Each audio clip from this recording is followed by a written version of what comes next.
Fair Labor Standards Act, FLSA, explained. Part 4.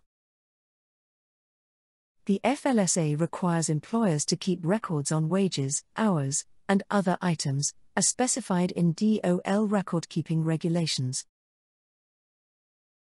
Employers must display an official poster outlining the provisions of the Act, available at no cost electronically, or from local offices, of the Wage and Hour Division.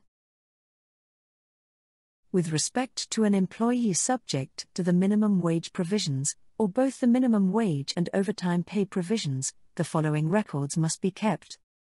1. Personal information, including employee's name, home address, occupation, gender, and birth date, if under 19 years of age. 2. Hour and day when work week begins.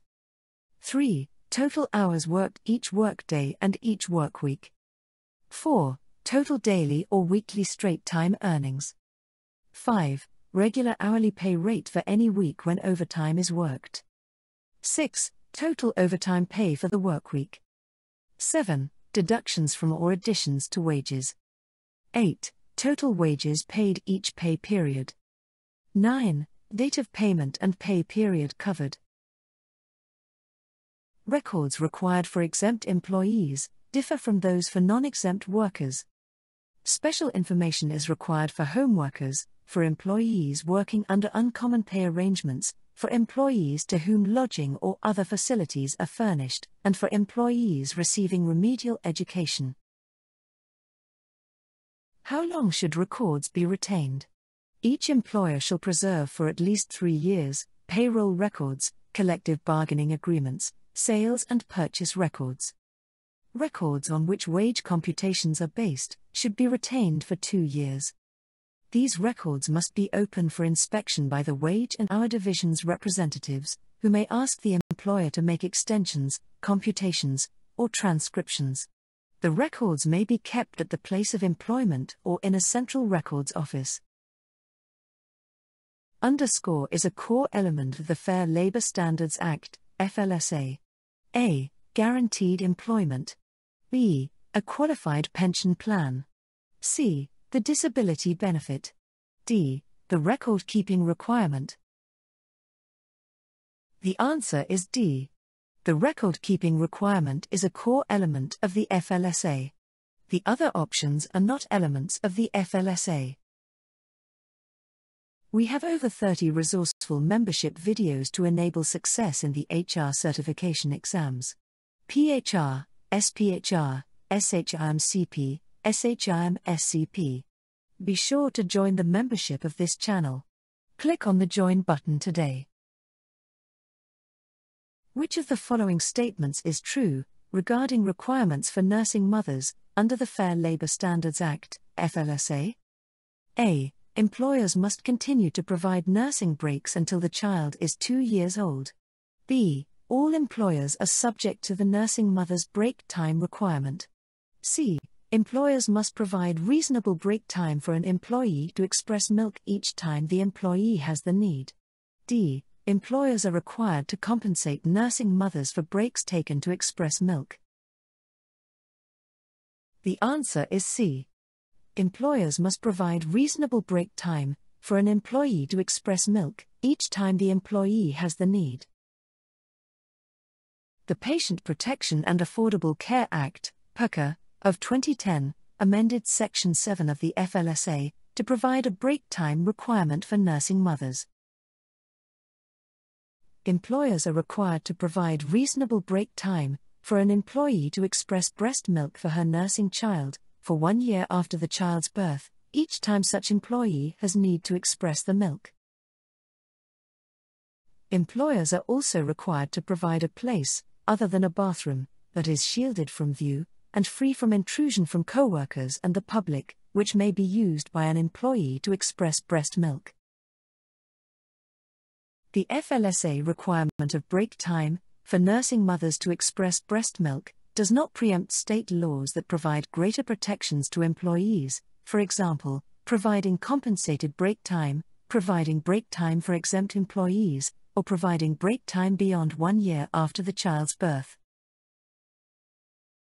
Employers are required to provide a reasonable amount of break time to express milk, as frequently as needed by the nursing mother. The frequency of breaks needed to express milk, as well as the duration of each break, will likely vary. A bathroom, even if private, is not a permissible location under the Act. The location provided must be functional as a space for expressing breast milk.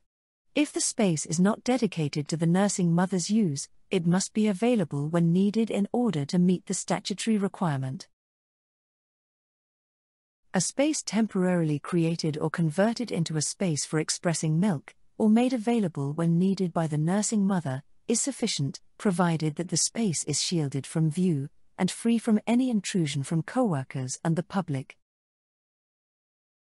Only employees who are not exempt from Section 7, which includes the FLSA's overtime pay requirements, are entitled to breaks to express milk. Employers with fewer than 50 employees are not subject to the FLSA break time requirement, if compliance with the provision would impose an undue hardship. Employers are not required under the FLSA to compensate nursing mothers for breaks taken for the purpose of expressing milk. However, where employers already provide compensated breaks, an employee who uses that break time to express milk must be compensated in the same way that other employees are compensated for break time. In addition, the FLSA's general requirement that the employee must be completely relieved from duty, or else the time must be compensated as work time, applies. Become a Human Resource Prep member. Membership perks: unlimited PHR, SPHR, SHRM-CP, SHRM-SCP questions, answers, and explanations. In-depth explanations of key terms and concepts for the SHRM-CP, SHRM-SCP, PHR, SPHR exams. Instructional videos on exam resources for the SHRM-CP, SHRM-SCP, PHR, SPHR exams. Question time. The Fair Labor Standards Act, FLSA, requires employers to provide a functional space for nursing mothers to express breast milk, which can include a private bathroom. The answer is false. Bathrooms are not permissible locations for nursing mothers to express breast milk, per the FLSA. Another question. Federal law does not require lunch or coffee breaks. However, when employers do offer short breaks, usually lasting about 5 to 20 minutes, federal law considers the breaks as compensable work hours. The answer is true. And with that we come to the end of today's lesson. Check out the description box below for additional resources towards earning the PHR, SPHR, SHRM-CP, and SHRM-SCP. Facebook Practice Group. Class Marker PHR, SPHR, Practice Exams.